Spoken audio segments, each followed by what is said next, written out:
नमस्कार। आज हम एक कह सकते हैं एक जादुई मशीन के बारे में बात करने वाले हैं। एक ऐसी मशीन जो बस घूमने से यानी कि मोशन से बिजली बना देती है। जी हाँ, आज हम समझने वाले हैं डीसी जनरेटर को। तो सवाल ये है कि क्या सच में सिर्फ किसी चीज को घुमाने से बिजली बन सकती है? जवाब है हाँ, बिल्कुल बन सकती है।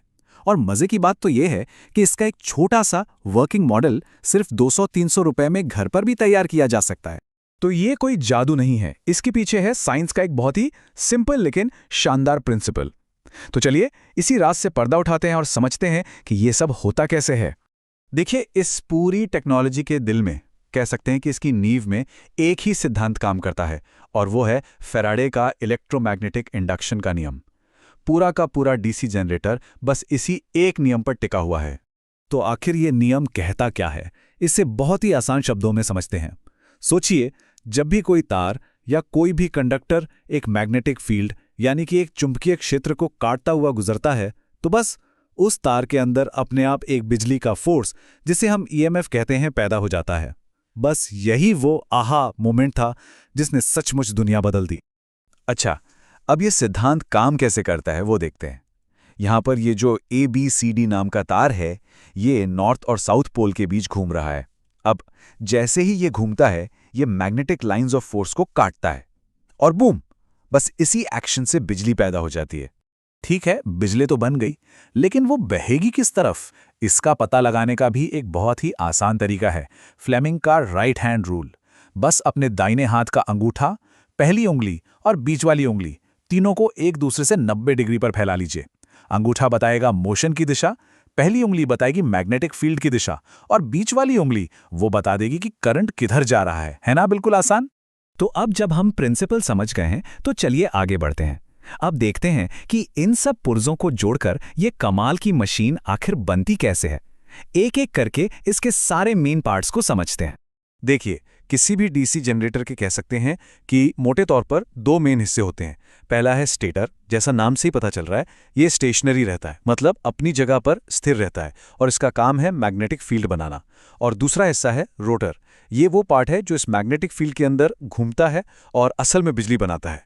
तो एक स्थिर हिस्सा, एक घूमने वाला हिस्सा, सिंपल। चलिए अब इन पार्ट्स को थोड़ा और गहराई से देखते हैं।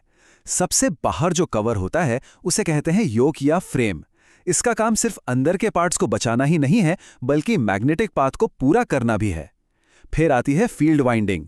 ये इंसुलेटेड कॉपर के तार होते हैं जो असली मैग्नेटिक फील्ड बनाते हैं। और एकदम सेंटर में होता है आर्मेचर कोर, जिस पर आर्मेचर वाइंडिंग लिपटी होती है।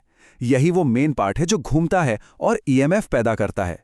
ये सारे हिस्से जब एक साथ मिलकर काम करते हैं, तभी ये मशीन चल पाती है। अच्छा, अब कहानी में एक बहुत ही दिलचस्प मोड़ आता है। इस जनरेटर का नाम तो है डीसी जनरेटर, पर क्या ये पता है कि इसके अंदर जो करंट बनती है वो असल में डीसी होती ही नहीं है? जी हाँ, बिल्कुल सही सुना।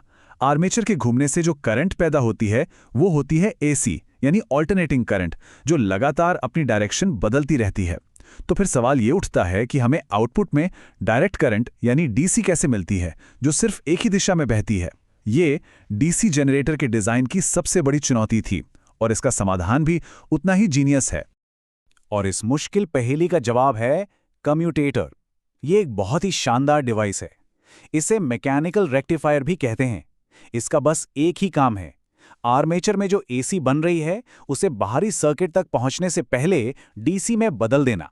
इसे समझने का सबसे अच्छा तरीका है कि इसे एक घूमने वाले स्विच की तरह समझें। जैसे ही आर्मेचर कॉइल में करंट अपनी डायरेक्शन बदलने वाला होता है ना, कम्यूटेटर ठीक उसी पल कनेक्शन को उल्टा कर देता है। और इसका नतीजा क्या होता है? नतीजा ये कि बाहर सर्किट में करंट हमेशा एक ही डायरेक्शन में बहता है। मतलब परफेक्ट टाइमिंग का खेल है ये सब। तो ठीक है, अब ये तो समझ आ गया कि ये मशीन काम कैसे करती है, पर इसका असल दुनिया में इस्तेमाल कहाँ होता है। चलिए अब ये देखते हैं। यकीन मानिए, डीसी जनरेटर हर जगह हैं। हमारी बैटरी चार्जिंग में, इलेक्ट्रोप्लेटिंग में, जहां एक मेटल पर दूसरे की परत चढ़ाई जाती है, आर्क वेल्डिंग में, यहां तक कि ट्रेनों जैसे बड़े बड़े इलेक्ट्रिक ट्रैक्शन सिस्टम में भी। और हाँ, डीसी मोटर्स को पावर सप्लाई देने के लिए तो ये ज़रूरी है ही। मतलब इनका इस्तेमाल बहुत ही बड़े पैमाने पर होता है। तो आखिर में पूरी बात बस इस एक लाइन पर आ जाती है। ये वो मशीन है जो मैकेनिकल एनर्जी को यानी गति को इलेक्ट्रिकल एनर्जी में बदल देती है। एक बहुत ही सिंपल लेकिन उतना ही पावरफुल कन्वर्जन। और अब जाते जाते बस एक सवाल, जरा एक पल के लिए सोचिए, अगर ये आविष्कार कभी हुआ ही ना होता तो आज हमारी ये मॉडर्न दुनिया कैसे दिखती? क्योंकि हमारी इस पूरी मॉडर्न दुनिया को रोशन करने के पीछे इसी सिंपल सी मशीन का हाथ है।